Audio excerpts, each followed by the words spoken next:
রাজ্যে পেঁয়াজ উৎপাদন বহুগুণ বাড়িয়েছে তৃণমূল সরকার, তবে উৎপাদন বৃদ্ধির সঙ্গে তাল মিলিয়ে সংরক্ষণের প্রয়োজনীয়তাও বাড়ছে। সেই দিক বিবেচনা করে এবার বড় পদক্ষেপ করল রাজ্য। সোমবার হুগলি জেলা পরিষদের হলে রাজ্য কৃষিজ বিপণন দপ্তরের উদ্যোগে রাজ্য কৃষকদের উৎপাদিত পেঁয়াজ এবং রসুনের সংরক্ষণের জন্য স্বল্প ব্যয়ে 25 মেট্রিক টন ক্ষমতা সম্পন্ন সংরক্ষণাগার নির্মাণের প্রকল্প গ্রহণ করা হলো। সংরক্ষণের জন্য অনলাইনের মাধ্যমে আবেদনও করা যাবে, তবে আবেদনকারীর আবেদন লটারির মাধ্যমে নির্ণয় করা হবে।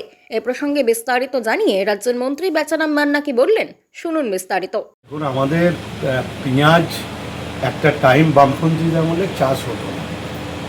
আমরা এ রাজ্যের মামাটি মানুষের সরকার মাননীয় মুখ্যমন্ত্রীর উদ্যোগে আমরা পেঁয়াজ চাষ বহুগুণ বাড়িয়েছি, কিন্তু পেঁয়াজের সংরক্ষণের প্রয়োজন, যা কৃষকদের সুবিধা হবে এবং শুধু সংরক্ষণ করলে বাইরের ক্রেতারাও সস্তা মূল্যে পেতে পারবে।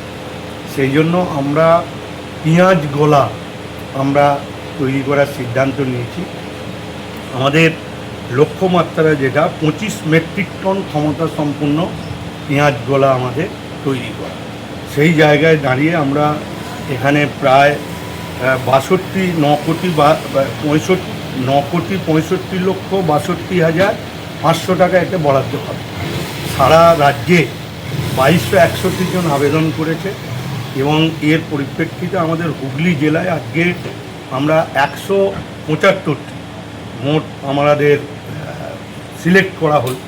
আমাদের আবেদন পড়েছিল 352টি এবং এই 175টির মধ্যে এসি এসটি রয়েছে, এসি রয়েছে 17টা, এসটি রয়েছে 6টা। সেইটার আজকে আমরা লটারির মাধ্যম দিয়ে আমরা ঠিক করলাম এবং তাদের প্রত্যেককে 1,25,000 টাকা করে সাবসিডি পাবে।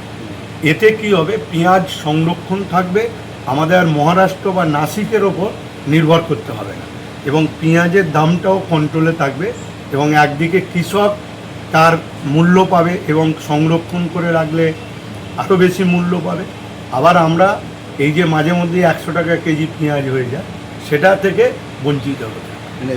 চাষিরা পেঁয়াজ চাষে উৎসাহ এতে আরও উৎসাহ পাবে এবং আমরা চাইছি সেই উৎসাহ দেওয়ার জন্য যত রকমের সহযোগিতা সরকারের তরফ থেকে, পেঁয়াজ বীজ যত রকমের সহযোগিতা আমরা কতগুলো গোলা এরকম টার্গেট রয়েছে? এবং আমাদের এই মুহূর্তে যেটা গোলারে 775টি 10টি পেঁয়াজ উৎপাদক জেলা 750টি গোলা আমরা তৈরি করি। আমাদের হুগলি জেলায় হচ্ছে 150।